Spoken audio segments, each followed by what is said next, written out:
Well, the week as it stands is looking pretty flat, but of course, after today, we're likely to go and see some gains on screen. Markets continue to be obsessed by what's going on with inflation, the Fed action, how they will go and move it, and of course, that jobs report tonight. So what have retail investors been up to this week, and how are they navigating this pretty choppy environment? Well, let's get a read. Gemma Dale from nabtrade joining us here via Skype. Gemma, thanks for joining us here on Friday morning. What's been going on? It's been pretty wild again this week.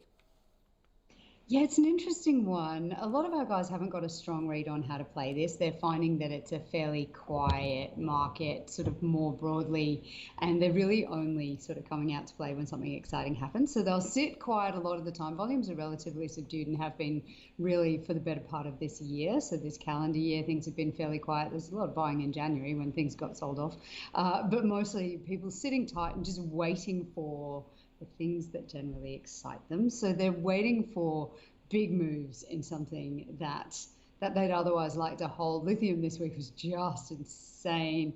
20% dips, that's the kind of dip they like to buy, right? Like a 20% dip, that's worth coming out for. So we saw absolutely insane volumes on that news that Argentina was trying to fix some prices there and set a floor, and maybe that Goldman's thinks that the lithium runs over. Our guys clearly disagree with that, or maybe they do agree. If you can buy it at 20% off though, then you're going to be in the money. So it's just absolutely crazy volumes. Pilbara Minerals was the pick, so that was well and truly heads and shoulders above the others, followed by Liontown. There's something about Liontown that our guys like. I was doing some research recently, and Liontown is in our top 20 holdings, which for a company of that size is just astonishing. Generally, you would see it in the trade volumes, but not in the holdings. That's kind of amazing. So Liontown was in there, Allcom was in there, and Core Lithium was obviously in there as well. But just a massive day for lithium. That was the big thing for everybody. And they're still picking them off if they can, still get them with the prices a bit lower.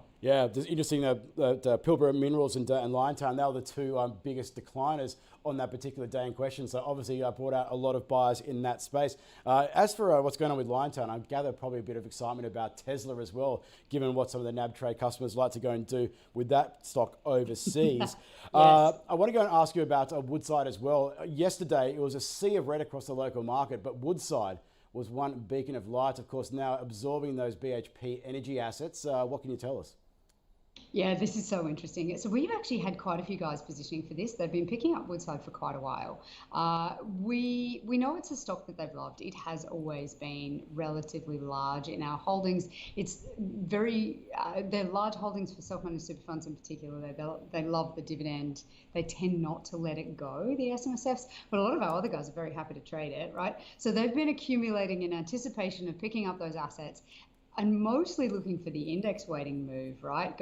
It's going to come rising right up. You're going to see all your managers by 30 June suddenly have to massively increase their holdings. That should put some nice upward pressure on the price, and we would like to be holding it prior to that little move.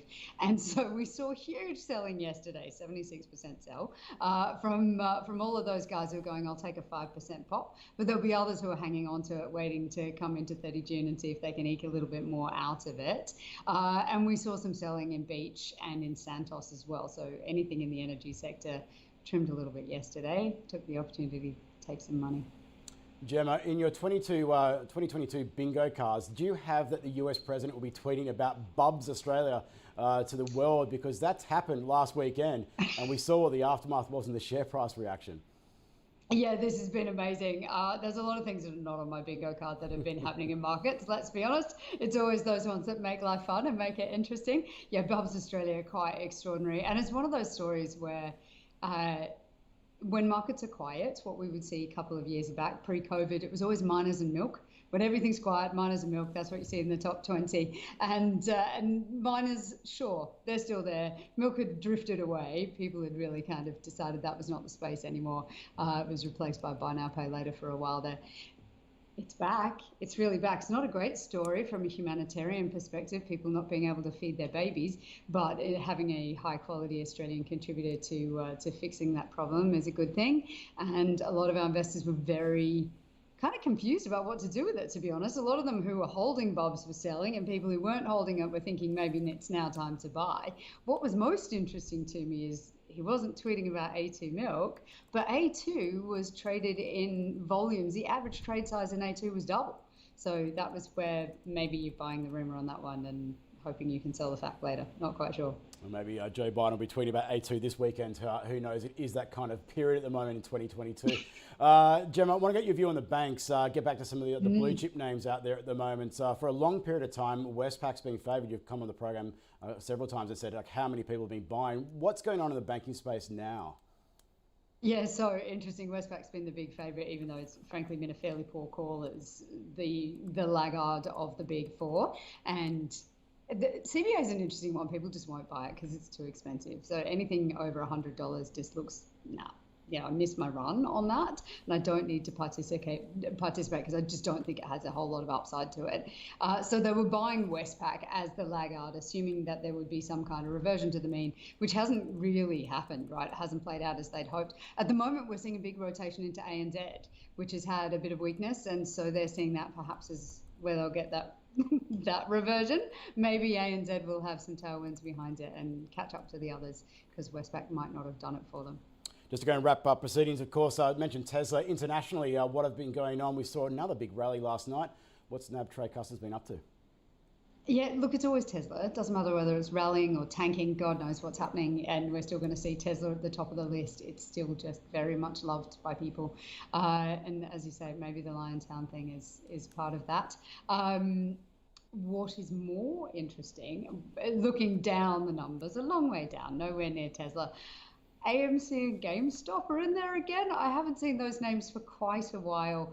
For anyone who's been playing along at home, they were the big meme stocks 2 years ago. They were just quite exciting. Actually, no, that was the beginning of last year, really, wasn't it? Terribly exciting. Wall Street bets on Reddit.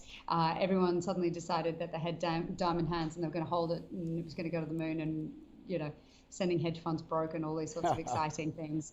And there are still some holders in the base. Now, the trade sizes are tiny, right?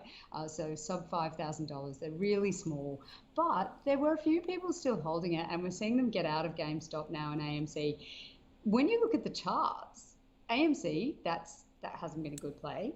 But quite a few of the people who bought GameStop have actually done really well out of it. And they're going, do you know what? Maybe I'll just get out now, take my profits. I'm doing fine. Dollar's a bit stronger. We'll get out. And they're doing fine. They've done quite well out of it. Everything old is new again. I never thought I'd hear those names again after some of the other selling we saw, but obviously a few people were still hanging on. We'll see what happens moving forward. Gemma Dale from nabtrade, fantastic to go and chat. You enjoy your weekend. Great to see you guys. Thank you.